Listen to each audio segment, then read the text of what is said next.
আসসালামু আলাইকুম। দর্শক, আপনাদের হয়তো মনে আছে গত বছরের অক্টোবরে মোট ৩টি মামলায় কর্মরত ১৫ সেনা কর্মকর্তা গ্রেপ্তারের ঘটনা নিয়ে সারা দেশে বেশ হইচই পড়ে গিয়েছিল।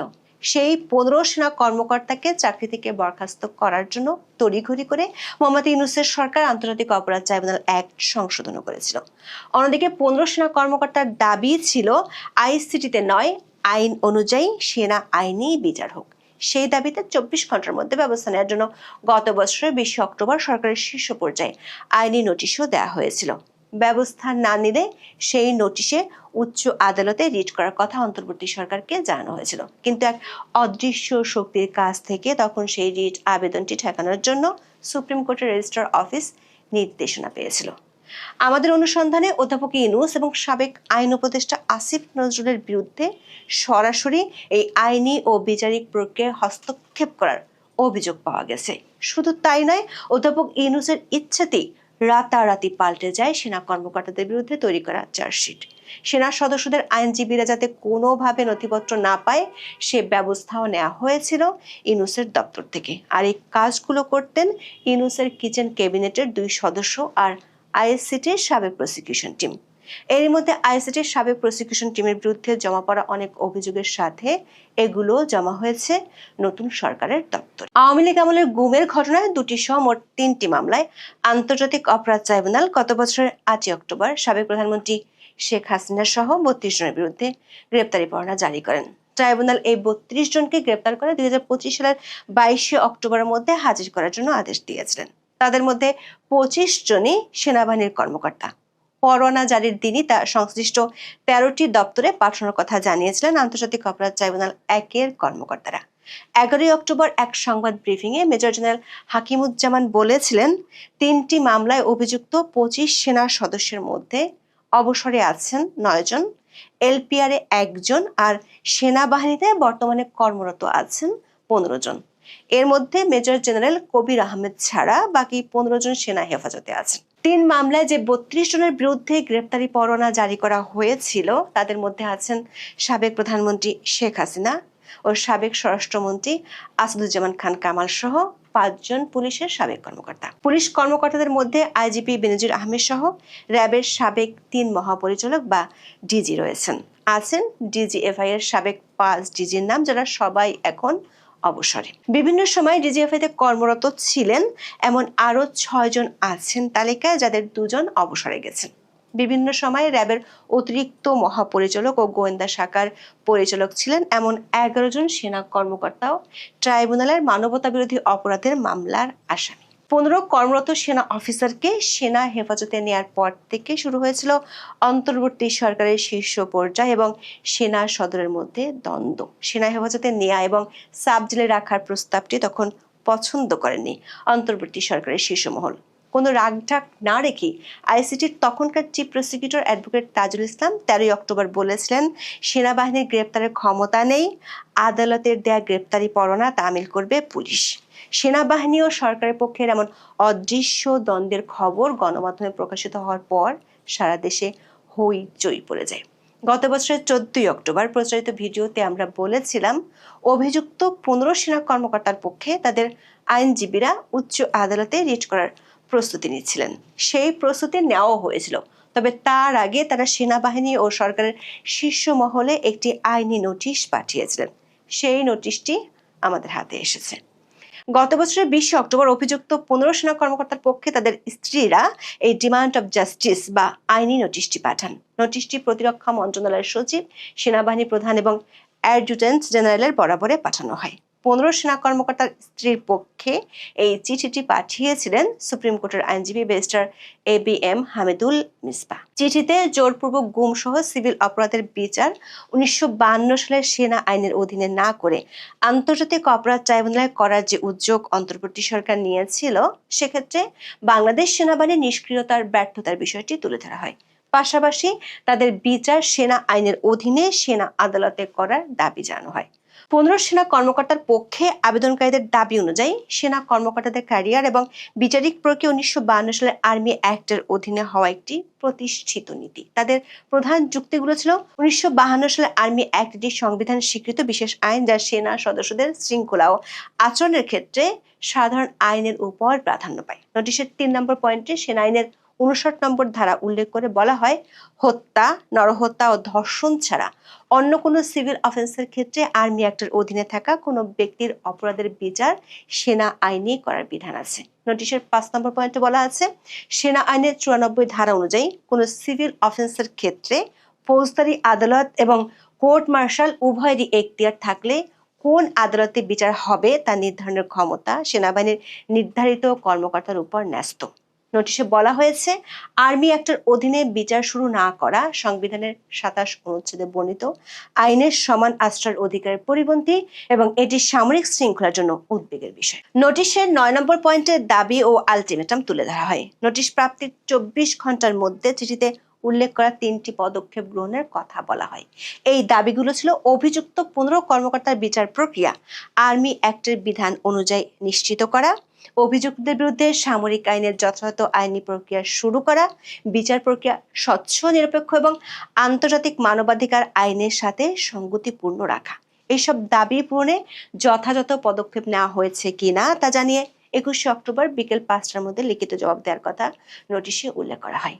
সবশেষ পয়েন্টে, যদি এই সময়ের মধ্যে যথাযথ ব্যবস্থা গ্রহণ না করা হয় তাহলে আবেদনকারীরা প্রতিকারের জন্য সুপ্রিম কোর্টে রিট আবেদন করবেন বলে সতর্ক করে দেওয়া হয়। সংশ্লিষ্ট একাধিক সূত্র থেকে জানা যায়, এই নোটিশ সরকার উচ্চ মহলে পৌঁছার পরপরই যে কোনো মূল্যে এই রিট ঠেকানোর নির্দেশ দিয়েছিলেন অন্তর্বর্তী সরকারের প্রধান উপদেষ্টা মোহাম্মদ ইউনূস। তখনকার প্রধান উপদেষ্টার দপ্তরে কাজ করা কর্মকর্তা জানিয়েছেন, সেই নোটিশ দেখে তেলে বেগুনে জ্বলে উঠেছিলেন অধ্যাপক ইউনূস। জরুরি তলব করেন আইন উপদেষ্টা অধ্যাপক আসিফ নজরুলকে। সুপ্রিম কোর্টের দরবারে যাতে কোনোভাবে এই রিট করতে না পারে সে নির্দেশ দেন মোহাম্মদ ইউনূস নিজেই। আসিফ নজরুল তখন সুপ্রিম কোর্টের রেজিস্ট্রারকে ফোন দিয়ে বিষয়টি জানান, আটকে দেন রিট দায়েরের প্রক্রিয়া। ডিসেম্বরের প্রধান বিচারপতি সৈয়দ রেফাত আহমেদ অবসরে যান। নতুন প্রধান বিচারপতি হন জুবাইর রহমান চৌধুরী। এরপর সেনা কর্মকর্তাদের আইনজীবী দলের পক্ষ থেকে আরও একবার রিটের কথা চিন্তা ভাবনা করা হলে রেজিস্ট্রার অফিস থেকে অন্তর্বর্তী সরকারের পুরাতন সেই নির্দেশনার কথা স্মরণ করিয়ে দেওয়া হয়। এবার অবশ্য প্রভাব খাটান অধ্যাপক ইউনূসের কিচেন ক্যাবিনেটের 2 সদস্য। 2 দফা রিট থেকে ক্ষান্ত হননি মোহাম্মদ ইউনূস। এরই মধ্যে আইসিটির প্রসিকিউশন টিম অভিযুক্ত সেনা কর্মকর্তাদের বিরুদ্ধে 2টো চার্জশিট তৈরি করেন। উদ্দেশ্য ছিল পরিস্থিতি বুঝে ব্যবস্থা নেওয়া যাতে সহজ হয়। একটি চার্জশিটে সিটিআইবির পরিচালকদের আসামি করা হয়নি, কারণ গুমের ঘটনাগুলো ঘটেছিল আগের পরিচালকদের আমলে। কিন্তু দ্বিতীয়টিতে 2016 থেকে 2024 সাল পর্যন্ত সিটিআইবিতে দায়িত্ব পালনকারী সব পরিচালককে পদাধিকার বলে আসামি করা হয়। অধ্যাপক ইউনূসের নির্দেশে শেষ পর্যন্ত দ্বিতীয় চার্জশিটটি জমা পড়ে আদালতে। আদালতের সূত্রগুলো বলছে, সেনা সদস্যদের বিচারের প্রক্রিয়া আইসিটিতে করার পরিকল্পনাটি শুরু হয়েছিল অনেক আগে থেকেই 2024 সালের নভেম্বরে। আন্তর্জাতিক অপরাধ ট্রাইব্যুনালের যে আদি আইন, সেটি 1973 সালে হয়েছিল। সে আইনে সেনা, নৌ, বিমান বাহিনী এবং র্যাব, বিজিবি, কোস্টগার্ড সদস্যের বিচারের কথা বলা নেই। 2024 সালের 24 নভেম্বর আইসিটি আইনের প্রথম সংশোধনী অধ্যাদেশের 3 নম্বর অনুচ্ছেদে এই বাহিনী ও সংস্থাগুলোকে অন্তর্ভুক্ত করা হয়। শুরুতে অবসরপ্রাপ্ত মেজর জেনারেল জিয়াউল আহসান সহ 3 সদস্যের বিচারের জন্য এই ব্যবস্থা নেওয়া হয়েছিল। দর্শক, এই আইসিটি আইনটি ছিল অধ্যাপক ইউনূসের দপ্তরের হাতিয়ার। বিচারের নামে যখন যাকে খুশি ফাঁসানোর জন্য এটি ছিল হাতের পুতুল। এর মধ্যে একটি সংশোধনী একবার উপদেষ্টা পরিষদের আপত্তিতে ঠেকে যায়। 2024 সালের 20 নভেম্বর উপদেষ্টা পরিষদের বৈঠকে আসিফ নজরুলের দপ্তর থেকে যে সংশোধনী উপস্থাপন করা হয়, সেখানে অপরাধ প্রমাণ হলে দল ও সংগঠনের 10 বছর নিষিদ্ধের প্রস্তাব করা হয়েছিল। কিন্তু আন্তর্জাতিক মহল থেকে চাপ আসায় উপদেষ্টা পরিষদের সভায় এটি বাদ রেখে সংশোধনী অনুমোদন করা হয়েছিল। কিন্তু ইউনূসের কিংস পার্টির রাজনৈতিক পথ পরিষ্কার করতে আওয়ামী লীগের কার্যক্রম নিষিদ্ধের সিদ্ধান্ত নেওয়ার পর 2025 সালের 10 মে নতুন করে সংশোধনী আনা হয় আইসিটি অধ্যাদেশে। এই সংশোধনীতে কোনো রাজনৈতিক দল, তার অঙ্গ সংগঠন বা সমর্থক গোষ্ঠীকে ট্রাইব্যুনালের শাস্তি দেওয়ার বিধান যুক্ত করা হয়। সেনা কর্মকর্তাদের বিরুদ্ধে যখন চার্জশিট চূড়ান্ত হয়, যখন অধ্যাপক ইউনূস যে কোনো মূল্যে সেনা সদস্যদের বিচার ট্রাইব্যুনালে করার সিদ্ধান্ত নেন, তখন আবারও সংশোধনী আনা হয় আইসিটি আইনে। 2025 সালের 6 অক্টোবর এই আইনের 20C ধারা যুক্ত করা হয়, যাতে অভিযুক্ত সেনা সদস্যদের চাকরিচ্যুতির ব্যবস্থা করা যায়। অবশ্য আসিফ নজরুলের দপ্তরের ভুলের কারণে ওই ধারাতে অস্পষ্টতা থাকায় শেষ পর্যন্ত 15 সেনা কর্মকর্তার চাকরি এখনো বহাল আছে। সূত্রগুলো বলছে, নতুন সরকার ক্ষমতা আসার পর সেনাবাহিনীর পক্ষ থেকে অনানুষ্ঠানিকভাবে বিষয়গুলো জানানো হয়েছে। সরকার উচ্চ পর্যায়ে আছেন এমন একজন ব্যক্তির আইনি ফার্মের মাধ্যমে বিষয়গুলো সরকার জেনেছে। সেনা সদস্যদের পক্ষ থেকে তুলে ধরা হয়েছে কিভাবে অধ্যাপক ইউনূসের নির্দেশে সেনা আইনকে পাশ কাটিয়ে এবং সংবিধান লঙ্ঘন করে আইসিটি আইনকে অধ্যাদেশের মাধ্যমে সংশোধন করে সেনা সদস্যদের বিরুদ্ধে ষড়যন্ত্র করা হয়েছিল। কিভাবে অন্তর্বর্তী সরকারের পদক্ষেপের ফলে বাহিনীতে কর্মরত কর্মকর্তারা গভীরভাবে নিরাপত্তাহীনতায় ভুগছেন সেটিও তুলে ধরা হয়েছে। 15 সেনা কর্মকর্তার বিরুদ্ধে বিচার প্রক্রিয়া অন্তর্বর্তী সরকারের আমলে কিভাবে হস্তক্ষেপ করা হয়েছিল সেগুলো সরকারের উচ্চ মহলে জানানো হয়েছে। সেনা কর্মকর্তাদের পক্ষ থেকে অভিযোগ করা হয়েছে, অভিযুক্ত অফিসারদের দায়িত্ব বহনের জন্য অভিযুক্ত পদে নিয়োগ করা হয়নি, বিশেষত সিটিআইবি ডিরেক্টর হিসেবে। সূত্রগুলো বলছে, সিটিআইবি এবং ডিজিএফআই এর ডিরেক্টরদের প্রকৃত বিধিবদ্ধ ভূমিকা, কমান্ড কাঠামো এবং কার্যকরী সীমা স্পষ্ট করার জন্য সেনাবাহিনীর কাছ থেকে গুরুত্বপূর্ণ অফিসিয়াল রেকর্ড পেশ করার জন্য আবেদন করা হয়েছিল। অভিযুক্ত কর্মকর্তাদের কথিত কাজের উপর কোনো অপারেশনাল নিয়ন্ত্রণ বা কর্তৃত্ব ছিল কিনা তা বোঝার জন্য এই নথিগুলো চেয়েছিল। কিন্তু অন্তর্বর্তী সরকারের নির্দেশে ট্রাইব্যুনাল এই রেকর্ডগুলো দেখার নির্দেশ দিয়ে কোনো আদেশ জারি করেনি, তবে আবেদনপত্রগুলো জমা নিয়েছিল। সেনা কর্মকর্তাদের আইনজীবীরা অভিযোগ করেছেন, শুনানি চলাকালীন প্রসিকিউশনের আচরণ পরিস্থিতি আরও খারাপ করেছে। সাবেক চিফ প্রসিকিউটর তাজুল ইসলাম বারবার ডিফেন্সের সাবমিশনে বাধা দিতেন। একাধিকবার তিনি তার আসন থেকে উঠে ডিফেন্স আইনজীবীর কাছে যেতেন এবং ট্রাইব্যুনালে উচ্চস্বরে তিরস্কার করতেন।